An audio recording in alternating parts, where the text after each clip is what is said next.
Kodali నానిపై TDP జాతీయ ఉపాధ్యక్షులు Buddha Venkanna fire. Chandrababu రాజకీయ భిక్ష పెడితే ఎమ్మెల్యే అయిన వ్యక్తి కొడాలి నాని. హనుమంతుడి ముందు కుప్పిగంతులు వేసిన విధంగా నాని వంశీల తీరు ఉంది. దమ్ముంటే మా మీద నిలబడండి అని సవాల్ చేశారు. చంద్రబాబు నిలబెట్టిన వ్యక్తుల మీద చిత్తుగా ఓడిపోయారు. సవాళ్లు చేసి జబ్బలు చరిచిన ఇద్దరు తోకముడిచారు. ఓటమి తర్వాత కొడాలి నాని కొంతకాలం అజ్ఞాతంలోకి వెళ్లారు. ఇప్పుడు మళ్లీ నాగుపాములాగా బుసలు కొట్టాలని చూస్తున్నాడు. పవన్ కళ్యాణ్ ను నీచంగా తిట్టిన వ్యక్తి రావణ్. హిందూ దేవుళ్లను కించపరిచాడు. ఉపా చట్టం పెడితే ఉప్మా ఇడ్లీ అని అవమానిస్తావా?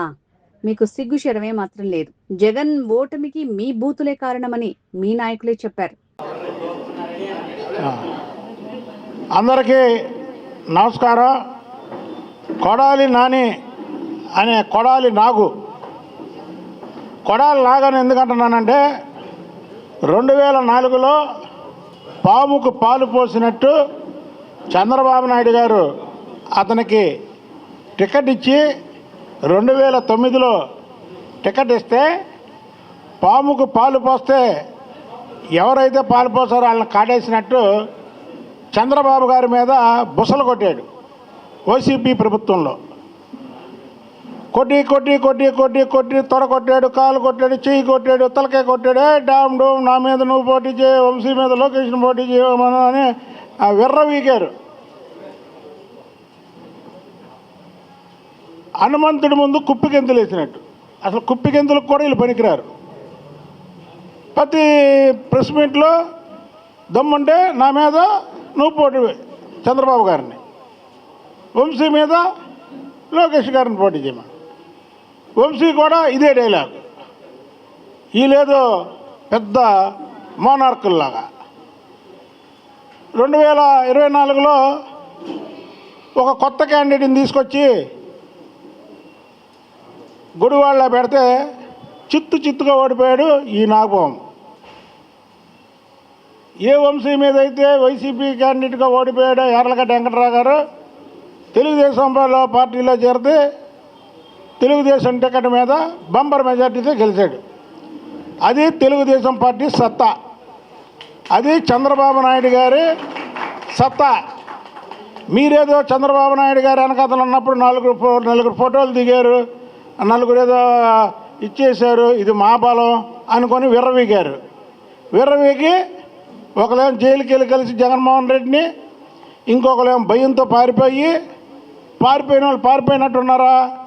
ఇందా నేను చెప్పినట్టు తొడలో జబ్బలో హైకోర్టు ఈ కోటి 2 కొట్టుకుందాం, అలా చూసుకుందాం, పోసుకుందాం అన్నారు. నేను ఆ రోజు కూడా మీకు సవాల్ ఇసిరా. మా ప్రభుత్వం లేనప్పుడు, మీ ప్రభుత్వం ఉన్నప్పుడు కూడా మీరు చెప్పిన ప్రతి దానికి జవాబు చెప్పా. రండి చూసుకుందాం, మీరు ఎక్కడంటే అక్కడికి వస్తా, మీరేం చేయమంటే అది చేస్తారండి. మీ ఉడత ఊపులకు ఎవడో భయపడ్డాన్ని. ఇప్పుడు ఈ నాగబాబు ఏం చేసిందంటే 2 ఏళ్ళు పుట్టలోకి వెళ్ళిపోయింది. వైసీపీ శ్రేణులు కూడా ఇది వినాలి. వైసీపీ శ్రేణులు కూడా ఈ ప్రెస్ మీట్ని చూడాలి. 2 ఏళ్ళు పుట్టలోకి వెళ్ళిపోయింది పాము. ఎందుకంటే పగల కొడతారేమో అని వెళ్ళిపోయి నిన్నొచ్చింది మళ్ళీ బయటికి. బుసలు కొడదామా వద్దా, బుసలు కొడదామా వద్దా, బుసలు కొడదామా వద్దా. చూడండి ఒకసారి ఆ ప్రెస్ మీట్. ఉపా చట్టాన్ని ఉప్మా ఇడ్లీ చట్టం అంటాడు. ఏదైతే రావణ్ సోషల్ మీడియాలో మా కూటమిలో భాగస్వామి అయినటువంటి పవన్ కళ్యాణ్ గారి మీద అనుచిత వ్యాఖ్యలు పెడితే దాని మీద కేసులు పెడుతుంటే చంద్రబాబు నాయుడు గారు, లోకేష్ గారు, బాలకృష్ణ గారు వీళ్ళు ముగ్గురు గంట సపోర్ట్ చేయట్లేదంట. అంటే ఏంటంటే మాలో మాకు గొడవలు తేడానికి. ఒక రాష్ట్ర ముఖ్యమంత్రి చంద్రబాబు నాయుడు గారు వేదిక మీద పవన్ కళ్యాణ్ గారికి స్వేచ్ఛగా నువ్వు ఏం చేస్తావో చెయ్యి, ఏ కేసులు పెడతావో పెట్టు, నేనున్నాను, పవన్ కళ్యాణ్ గారు నా సోదరుడు, నా పవన్ కళ్యాణ్ అనే వ్యక్తి నా సోదరుడు, నువ్వు ఇల్లు అన్నాడు. అంతకంటే సపోర్ట్ ఏంటి? మేము ఇక్కడ ఉన్నటువంటి ప్రతి ఒక్క వ్యక్తి కూడా రావణ్కి వ్యతిరేకమే. పవన్ కళ్యాణ్కి వ్యతిరేకం అంటే చంద్రబాబు గారికి వ్యతిరేకమే, చంద్రబాబు గారికి వ్యతిరేకం అంటే పవన్ కళ్యాణ్ గారికి వ్యతిరేకమే. ఏదో మాలో మాకు చీలికలు తెచ్చి లేదా కార్యకర్తల్ని విడతీసి ఏదో మళ్ళీ నీ వైపు అక్కడ గుడివాడలో నీ వైపు వస్తారనుకుంటున్నావేమో. కళ ఏమైంది నీ విర్రవీగంతనం? ఈ రాష్ట్రంలో వైసీపీ క్యాండిడేట్లు ఓడిపోయినటువంటి 164 మందిని అడగండి మీరు. 175 మందికి 11 మంది ఎమ్మెల్యేలు గెలిచారు. 164 మందిని అడగండి. జగన్మోహన్ రెడ్డి వాళ్ళ సగం అయితే ఈ నాని వంశీ మాట్లాడిన మాటలకి సగం ఓడిపోయామని ప్రతి ఒక్క ఓడిపోయిన వైసీపీ ఎమ్మెల్యేలు ఎంపీలు కూడా చెప్పారు. ఏమైంది మీ ధైర్యం? 2 ఏళ్ళు ఏమయ్యారు మీరు? విర్రవీగడం అంటే అధికారం ఉంటే విర్రవీగుతారా? అధికారం లేకపోతే పుట్టలోకి వెళ్తారా? మీది ఒక బతికేనా? చేతకాని వాళ్ళు చేసే పని అది, చేతకాని వాళ్ళు చేసే పని అది. జగన్మోహన్ రెడ్డి కూడా గుర్తుంచుకోవాలి. ఇలాంటి విషనాగులు మీరు కూడా పాలు పోసి పెంచితే మిమ్మల్ని కూడా కాటేస్తాయి. పాలు పోసి మీరు పెంచుతున్నారు, ఏదో చంద్రబాబు గారిని కాటేస్తారని చూశారు కదా. ఈ 2 సంవత్సరాలు వీళ్ళు ఎంతవరకు తిరిగారో పొట్టలోంచి, పొట్టలో దాక్కొని. ఇవాళ ముందుకొచ్చి ఉపా చట్టాన్ని, ఉప్మా ఇడ్లీ చట్టం అని రకరకాల మాటలతో మాట్లాడుతున్నాడు. నేను ఇప్పుడు దాని మీద మా నాయకులతో ఇవాళ కేసు పెట్టిస్తున్నా.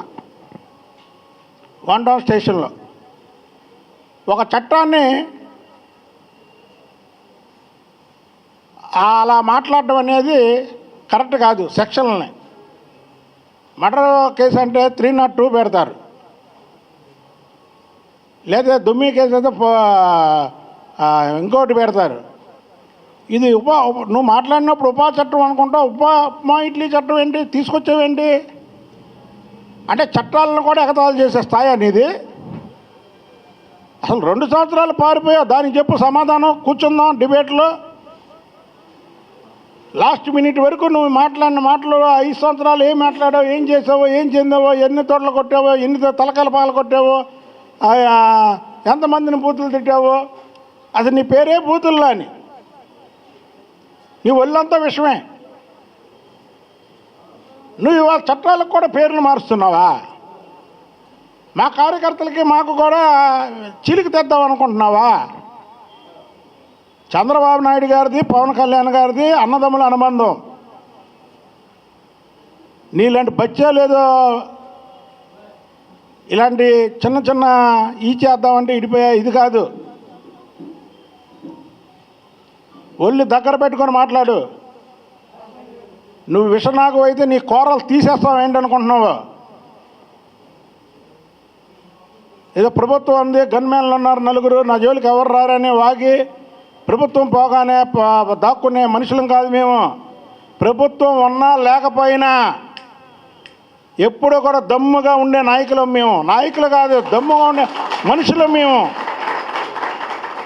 మాకు ప్రభుత్వాలతో పని లేదు, పదవులతో పని లేదు. ఆదర్శంతో ఒకటే పని. మాకు చంద్రబాబు నాయుడు గారు ఆదర్శం. ఆయనతో ఉండడమే మా ఆదర్శం.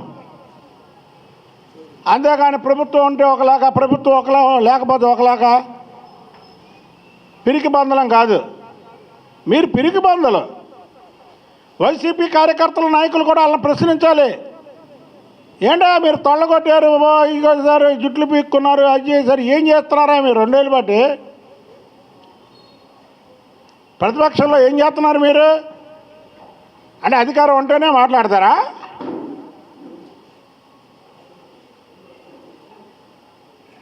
కొడాలని నువ్వు పిచ్చి పిచ్చి వాగుళ్ళు ఎక్కడైనా కట్టిపెట్టు. ఇది విజయవాడలో నీలాంటి వాళ్ళు లెక్క చేసే మనుషులు కాదు. ఇక్కడ మహా నాయకులు, గట్టిగా ఉన్నటువంటి నాయకులను చూసిన వాళ్ళం మేము. ఇదే గుడివాడ సెంటర్లో శరత్ రైస్ అనుకుంటున్నావేమో నువ్వు.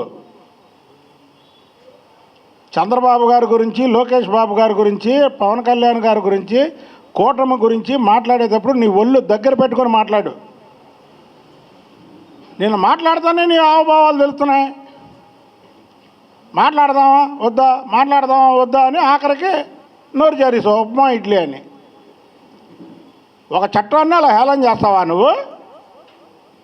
మా కార్యకర్తలకి గొడవలు పెడదాం అనుకుంటున్నావా? పవన్ కళ్యాణ్ గారిని నువ్వు విమర్శించలేదు. రావణ్ మీ ఓడు కాదా? రావణ్ మీ ఓడు కాకపోతే మీ ఫేస్బుక్లో, మీ ఏట్లలో ఎందుకు రావణ్కి సపోర్ట్ చేస్తున్నారు? మీ నాయకులు ఎందుకు సపోర్ట్ చేస్తున్నారు? దానికి సమాధానం చెప్పు నువ్వు. సాక్షాత్తు జగన్మోహన్ రెడ్డి సపోర్ట్ చేశాడు. నువ్వు అటు తిప్పి మళ్ళీ ఇటు తిప్పుతావేంటి? కాబట్టి ఒళ్ళు దగ్గర పెట్టుకో కొడాలని. నువ్వు రోజులు మారిపోయినాయి. ఏదో 2019 నుంచి 2024 వరకు విర్రవీగాను, ఇప్పుడు దాక్కున్నాను, ఇంకో 3 ఏళ్ళు ఎన్నికలు వస్తున్నాయి కదా, మళ్ళీ ఇప్పుడు నేను కొద్దిగా కూడా మాట్లాడకపోతే నాకు టికెట్ ఎవరేమో అని నువ్వు పిచ్చి ప్రాలాపాలు మాట్లాడేవంటే మాత్రం విజయవాడ వస్తే నీ కూరలు పీకేస్తాం. మాకు పదవులతో పని లేదు, ప్రభుత్వాలతో పని లేదు, అధికారంతో పని లేదు. అధికారం లేనప్పుడు కూడా ఇలాగే ఉన్నా. అధికారం వచ్చాక తగ్గిపోయా నేను. మీలాగా అధికారం ఉన్నప్పుడు రెచ్చిపోలేదు, అధికారం పోగానే తగ్గిపోలేదు. మేము ఫైటర్స్, ప్రతిపక్షంలో ఫైట్ చేస్తాం, ప్రజల కోసం ఫైట్ చేస్తాం, మా నాయకుడిని విమర్శించిన వాళ్ళు మేము ఫైట్ చేస్తాం. కనుక నోరు అదుపులో పెట్టుకొని మాట్లాడమని కొడాలి నానిని హెచ్చరిస్తున్నా.